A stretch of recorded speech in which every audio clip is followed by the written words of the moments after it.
이 시간 우리에게 주시는 하나님의 말씀 다니엘 4장 10절에서 17절까지 말씀입니다. 구약성경 1237쪽입니다. 내가 침상에서 나의 머릿속으로 받은 환상이 이러하니라. 내가 본즉 땅의 중앙에 한 나무가 있는 것을 보았는데 높이가 높더니 그 나무가 자라서 견고하여지고 그 높이는 하늘에 닿았으니 그 모양이 땅 끝에서도 보이겠고 그 잎사귀는 아름답고 그 열매는 많아서 만민의 먹을 것이 될 만하고 들짐승이 그 그늘에 있으며 공중에 나는 새는 그 가지에 깃들이고 육체를 가진 모든 것이 거기에서 먹을 것을 얻더라. 내가 침상에서 머릿속으로 받은 환상 가운데에 또 본즉 한 순찰자, 한 거룩한 자가 하늘에서 내려왔는데 그가 소리질러 이처럼 이르기를 그 나무를 베고 그 가지를 자르고 그 잎사귀를 떨고 그 열매를 해치고 짐승들을 그 아래에서 떠나게 하고 새들을 그 가지에서 쫓아내라. 그러나 그 뿌리에 두루터기를 땅에 남겨두고 쇠와 놋줄로 동이고 그것을 들풀 가운데에 두어라. 그것이 하늘 이슬에 젖고 땅의 풀 가운데에서 짐승과 더불어 제 몫을 얻으리라. 또 그 마음은 변하여 사람의 마음 같지 아니하고 짐승의 마음을 받아 7대를 지내리라. 이는 순찰자들의 명령대로요 거룩한 자들의 말대로이니 지극히 높으신 이가 사람의 나라를 다스리시며 자기의 뜻대로 그것을 누구에게든지 주시며 또 지극히 천한 자를 그 위에 세우시는 줄을 사람들이 알게 하려 함이라 하였느니라. 아멘. 샬롬, 주님의 평강이 함께하기를 소원합니다. 아멘. 오늘 어린이 주일인데요. 주님 앞에서 어린이 같은 그 느낌으로 우리 제목을 같이 한번 읽어보겠습니다. 시작. 진짜는 나야. 어린이 같은 느낌 들죠? 지금 읽어도 뭔가 진짜 왕은 나야. 느부갓네살 왕의 두 번째 꿈입니다. 왕이 침상에 누워서 꿈을 꾸는 가운데 환상을 봅니다. 왕이 꿈에 본 환상입니다. 10절 말씀입니다. 내가 침상에서 나의 머릿속으로 받은 환상이 이러하니라. 내가 본즉 뭔가를 봤어요. 환상으로. 땅의 중앙에 한 나무가 있는 것을 보았는데 높이가 높더니 무엇을 보았나요? 내가 본즉 땅의 중앙에 한 나무가 있는 것을 보았는데 왕이 보았죠. 땅의 중앙에 한 나무가 서 있습니다. 땅의 중앙에. 그 나무가 자라서 더욱 견고해졌습니다. 중앙에 있는 나무인데 자라서 견고해졌죠. 11절에 보면 그 높이가 어디까지 닿았으니? 그 높이는 하늘에 닿았으니. 야, 나무가 하늘까지 높이가 닿은 그런 나무 보신 적 있으신가요? 그런데 환상에 본 이 나무는 높이가 하늘까지 닿은 나무입니다. 그런 나무를 왕이 꿈에서 본 거예요. 높이가 하늘에 닿았습니다. 하늘까지 닿은 나무. 큰 나무겠죠. 하늘까지 닿았으니까. 사람들이 보면서 지나가면서 야, 저 나무 참 크고 멋있다. 굉장히 크다. 저렇게 큰 나무 본 적이 없다. 크고 멋있다. 누가 봐도 그렇게 느낄 만한 나무인 거죠. 그런데 그 나무가 언제까지 그렇게 서 있을 수 있을까요? 1000년 갈까요? 아니면 3000년, 5000년 갈까요? 그 나무가 언제까지 서 있을지 알 수 없습니다. 성경에 나와 있지 않습니다. 왕이 또 보았죠. 이번에는 땅의 중앙에 한 나무가 서 있는 걸 봤는데 이번에는 한 순찰자가 하늘에서 내려와요. 한 순찰자가. 13절 말씀입니다. 내가 침상에서 머릿속으로 받은 환상 가운데 또 본즉 한 순찰자, 한 거룩한 자가 하늘에서 내려왔는데 순찰하는 자라고 되어 있지만 하늘에서 내려온 한 순찰자, 한 거룩한 자이잖아요. 이 하늘에서 내려온 한 순찰자, 한 거룩한 자는 누구를 말하는 걸까요? 천사겠죠. 아무래도 하늘에서 내려왔으니 보통 일반적인 사람은 아닙니다. 그가 소리질러 말합니다. 하늘에서 내려온 한 순찰자, 한 거룩한 자, 천사로 예상되는 그가 소리질러 말합니다. 14절 말씀입니다.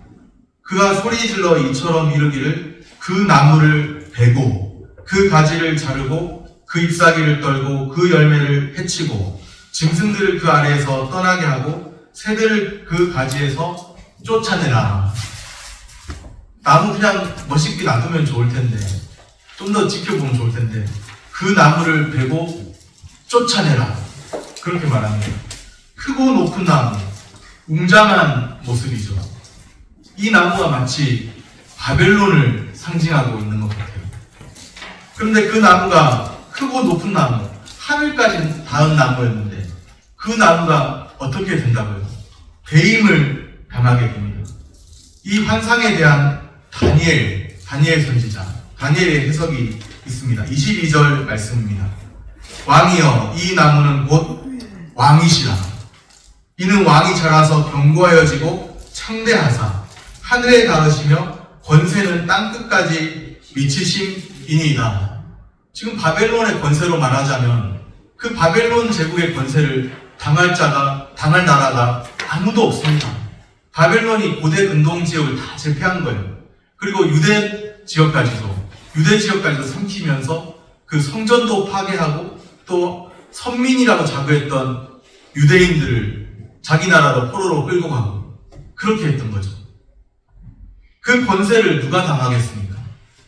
그 권세는 하늘에 닿고 땅끝까지 미치는 그런 권세입니다. 바벨론 제국의 왕, 제국의 황제, 느부갓네살 왕의 그 권세는 당시 끝까지 미친다고 할 정도로 대단했죠. 거대한 제국, 자기 왕국을 이루었습니다. 그런데 크고 높은 나무가, 바벨론을 상징하는 크고 높은 나무가 배임을 당하는 것처럼 왕이 고통을 겪는 때가 옵니다. 다니엘의 해석입니다. 25절 말씀입니다. 왕이 사람에게서 쫓겨나서 들짐승과 함께 살며 소처럼 풀을 먹으며 하늘 이슬에 젖을 것이요 이와 같이 7대를 지낼 것이라. 그때에 지극히 높으신 이가 사람의 나라를 다스리시며 자기의 뜻대로 그것을 누구에게든지 주시는 줄을 아시리이다. 왕이 사람에게서 뭐 한다고요? 쫓겨나서. 느부갓네살 왕이 권자에서, 지금 앉아있는 권자에서 쫓겨날 것을 의미하죠. 왕은 정신 이상자가 되어서 왕궁 밖으로 쫓겨나게 됩니다. 이와 같이 7대를 지낼 것이라. 7대, 물론 이제 단순한 어떤 7년은 아니지만 7대는 문자적으로는 7회, 7년을 말합니다. 하나님께서는 7년이라는 그 기간 동안 왕에게 비참한 경험을 하게 하셨죠. 하늘에까지 높아진 것으로 착각해서 교만했던 왕입니다. 그를 하나님이 손보시는 거예요. 하늘까지 닿았는데, 하늘 꼭대기까지 그냥 나무가 닿았는데 그 나무를 베어버리시고 바벨론의 왕을 손보시는 거예요. 치시는 거예요. 그 기한이 차면, 그 고통의 기한이 차면 다시금 잃어버린 왕권, 영화를 회복하게 됩니다. 하나님은 교만하게 행하는 자를 능히 낮추십니다. 여전히 깨닫지 못하는 짐승같이 사는 사람. 사람은 짐승은 아닌데 사람이 하는 행실이, 어떤 사람은 짐승 같은 사람도 있죠. 여전히 깨닫지 못하는 짐승같이 사는 사람들이 있습니다. 더 늦기 전에 깨닫고 주님께로 돌이키는 인생이 지혜롭습니다. 오늘 우리 삶에 주님께로 속히 돌이킴이 있기를 바랍니다. 한때 느부갓네살 왕은 상당히 교만했던 것 같습니다. 얼마나 교만했나? 나도 한 고집 있거든요. 그런 분들, 느부갓네살 왕의 말을 들어보시기 바랍니다. 30절 말씀입니다. 나 왕이 말하여 이르되 이 큰 바벨론은 내가 능력과 권세로 건설하여 나의 보성으로 삼고 이것으로 내 위엄의 영광을 나타낸 것이 아니냐 하였더니 이 큰 바벨론은 내가 능력과 권세로 건설하여 내 위엄의 영광을 나타낸 것이 아니냐. 그런데 그 말이 다 끝나기도 전에 이 큰 바벨론 내 위엄 능력과 권세 영광을 나타낸 것이다. 내 능력 권세로 건설했다.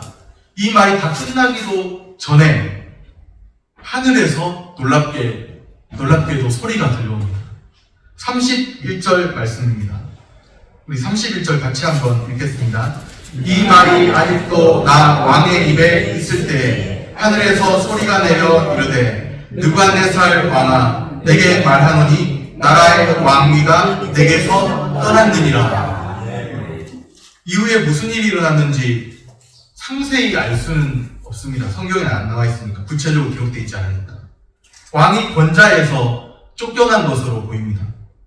아마도 이때 정신병을 앓았던 것 같아요. 정말 그런가? 그렇게 볼 수 있는 이유가 있죠. 34절에 보면 내 총명이 다시 내게로 돌아온지라. 느부갓네살이 총명을 어떻게 했다는, 잃어버렸다가 다시 회복하게 되는 것이죠. 내 총명이 다시 내게로 돌아온지라. 느부갓네살이 총명을 잃어버렸다가 다시 회복하게 됩니다. 총명을 잃어버렸다는 그 말씀을 추론해 볼 때 아마도 정신병을 앓지 않았겠나. 이것은 저의 이야기이기보다 학자들이 그렇게 해석을 하고 있습니다. 느부갓네살이 정신병을 앓게 되었다는 거죠. 정신병으로 권좌에서 쫓겨난 것으로 보입니다. 총명을 회복하기까지 다시금 일정 기한이 차야 했죠. 그를 능히 낮추시기 위한 징계와 연단의 시간이 있었습니다. 징계와 연단을 거친 이후에 비로소 왕이 알게 되는 것이 있죠. 그것이 무엇일까요? 25절을 다시 봅니다. 25절 중간쯤에 보니 이렇게 말씀합니다. 그때 지극히 높으신 이가 사람의 나라를 다스리시며 자기의 뜻대로 그것을 누구에게든지 주시는 줄을 아시리다. 그때 아시리다. 그때 알게 된다는 거예요. 하나님이 손보시면, 그리고 또 낮아지면 그때 분명히 알게 된다는 거예요. 다니엘의 해석입니다. 무엇을 알게 되나요? 지극히 높으신 이가 사람의 나라를 다스리시며 자기의 뜻대로 그것을 누구에게든지 주시는 줄을 아시리다. 자기가 다스리고 자기 뜻대로 모든 것을 해나갈 수 있다고, 자기 뜻으로, 자기 실현으로, 자기 성취로 그렇게 지금까지 살아왔다고, 자기 이름 위해 살아왔다고 그렇게 생각해 왔습니다. 자기 명예를 위해서, 자기 능력으로, 자기 실력으로 그렇게 살아왔다고 생각했죠. 그런데 모든 나라를 다스리시는 분은 바벨론의 왕이 아니라 지극히 높으신 하나님이 다스리십니다. 느부갓네살이 이것을 깨달아야 했죠. 느부갓네살아, 너가 세상 나라를 다스린다고? 그런데 진짜 왕은 나야. 너 똑바로 알아라. 그렇게 말씀하고 있는 거예요. 네가 세상 나라 다스리고 있다고? 네 뜻대로 모든 것을 이루어 왔다고? 너의 성취로 이루어 왔다고? 너의 능력과 권세로 이루어 왔다고? 너의 깡과 끈기로 이루어 왔다고? 악착같이 버티며 살아왔다고? 네가 지나온 것이 아니라, 다 하나님이 경영해 가시고 하나님이 다스리신다. 진짜 왕은 바로 나야. 너 인생의 주인이 너인 줄 알고 지금까지 달려왔지. 진짜 왕은 바로 나야. 그렇게 말씀하고 계십니다. 느부갓네살아, 정신 똑바로 차려라. 단디해라. 그렇게 말씀하고 있는 거예요. 고통의 기간을 감내한 느부갓네살이 하는 말이 있죠. 37절 말씀입니다. 37절 한 목소리로 같이 읽습니다. 그러므로 지금 나 느부갓네살은 하늘의 왕을 찬양하며 칭송하며 경배하노니 그의 일이 다 진실하고 그의 행하심이 의로우심으로 교만하게 행하는 자를 그가 능히 낮추시리라. 아멘. 지금 나 느부갓네살은 고통의 기간을 겪고 난 이후에 지금 나 느부갓네살은 누구를 찬양한다고 합니까? 하늘의 왕을 찬양하며, 그전에는 어땠는데요? 30절에 보면 나 왕이 말하이르되 이 큰 바벨론은 내가 능력과 권세로 건설하여 나의 위엄, 나의 영광을 나타낸 것이 아니냐. 내가 내 능력, 내 권세로 지금까지 이렇게 해왔지. 내 위엄, 내 영광을 나타낸 것이 아니냐. 그런데 고통의 기간을 겪고 하나님 교만한 자를 치시니까, 깨닫고 나니까 지금 나 느부갓네살은 하늘의 왕을 찬양하며 칭송하며 경배하며, 하늘의 왕을 찬양합니다. 칭송하며 경배합니다. 하나님이 손보시고 나서 비로소 그렇게 해야 할까요? 그 전에 하는 것이 더 현명한 사람이죠. 제가 전에 부교육자들끼리 친선적인 어떤 이제 같이 화합을 도모하기 위해서 볼링장에 가서 볼링을 친 적이 있는데, 제 볼링공은 어떻게 그렇게 또랑으로 빠집니까? 그런데 참 건방진 후배 목사 한 명이, 어떤 목사님은 참 이렇게 맨날 매 맞고 나서야 잘하는 사람이 있다 이러면서, 그 뒤로 좀 점수가 좀 나아졌거든요.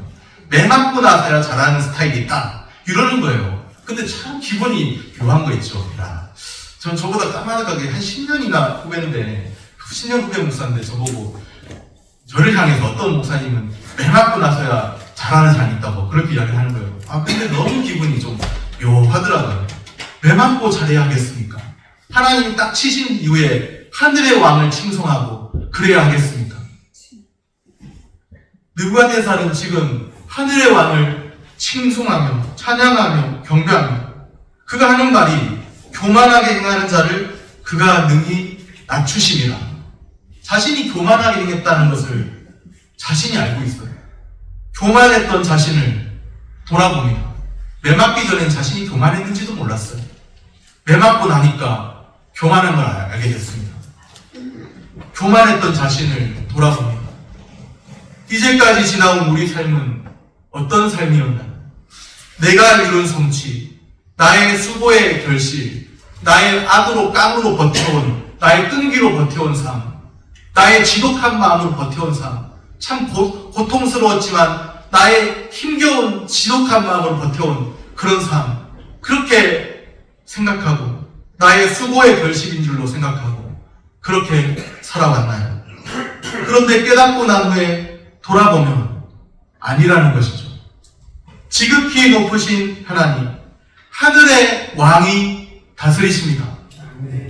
눈에 보이지 않지만 우리 삶을 지금까지도 하나님의 주권으로 붙들어 오시고 지금도 붙들고 계십니다. 지극히 높으신 하나님, 하늘의 왕이 지금도 우리를 다스리십니다. 이것에 아멘을 똑바로 못하면 우리 마음으로, 그러면 또 매맞고 또 그때서야 비로소 하늘의 왕이 다스릴 줄 제가 이제 알았습니다, 이럴 분들이 계실 거예요. 그런데 정녕 하늘의 왕이 다스리신 것을 깨닫는 사람, 미리 깨닫는 사람은 매맞기 전에 지혜롭게 하늘의 왕을 인정하는 거죠. 어떤 사람은 목회길을 제가 함부로 판단할 건 아닌데, 제가 겉으로 보기에 이 사람만큼은 목회길을 안 갔으면 좋겠는데, 이런 사람이 있고요. 또 어떤 사람은 이 사람만큼은 목회길을 가야 하는데, 이런 사람이 있어요. 보면 정말 이 사람 가야 되는데. 그런데 희한하게도 빨리 하나님 앞에 항복하지 않고 계속 고집부리고 계속 늦추다가 결국에는 가긴 가는데 더 늦게 가더라고요. 매맞고 가는 게 지혜롭겠습니까? 빨리 하나님께 항복하고 가는 게 지혜롭겠습니까? 빨리 알아서 그래. 그렇죠. 빨리 알아서 가야죠. 지극히 높으신 하나님이 우리를 다스리고 계신다니까요. 그것을 모르고 계속 버티다가는 주님이 한번 교만한 자를 능히 낮추심이라 이런 말 할 때가 올 수도 있습니다. 그런 말이 우리에게 임하지 않아야 합니다. 지극히 높으신 하나님, 하늘의 왕이 다스리십니다. 바벨론의 왕은 자기가 세계를 고대 근동을 제패했다고, 자기가 제왕이고 자기가 진짜 왕 중의 왕이라고 생각을 했던 거예요. 눈에 보이는 게 뭔가 많은 나라를 집어삼켰기 때문에 자기가 왕 중의 왕이라고 생각을 했던 거예요. 왕 중의 왕. 이 나라도 저 나라도 내 나라 앞에 항복하지 않은 나라가 어디 있나. 그러면서 왕 중의 왕이라고 생각을 했는데, 나중에 보니까 자기가 다스리는 것이 아니라 왕 중의 왕은 하나님이시요 하늘의 왕이 다스리고 계신다. 이것을 나중에 하나님이 손보시고 난 이후에 비로소 깨달았습니다. 지극히 높으신 하나님, 하늘의 왕이 오늘도 다스리십니다. 하나님이 다스리시고 자기의 뜻대로 경영해 가십니다. 하나님이 붙들어주지 않으시면 지금 누리고 있는 우리의 모든 삶, 우리가 지속할 수 있을까요? 하나님이 붙들어주지 않으시면 가장 쉽게 생각해 보세요. 우리의 호흡을 걷어가시면, 우리의 코에서 호흡만 걷어가시면 그냥 흙으로 돌아가 버려야 할 존재가 무력한, 무능한, 유한한 우리 존재입니다. 지금도 하나님이 우리를 붙들고 계시기 때문에 우리가 여전히 존재하고 있는 거예요. 여전히 살아가고 있는 거예요. 하나님이 붙들어 주시기 때문에 그나마 지금 이 모습이라도 유지하고 있는 거예요. 하나님이 붙들어 주지 아니하시면 하수꾼의 경성함도 허사이고, 하나님이 붙들어 주시지 아니하시면 한순간에 건강 잃어버리면,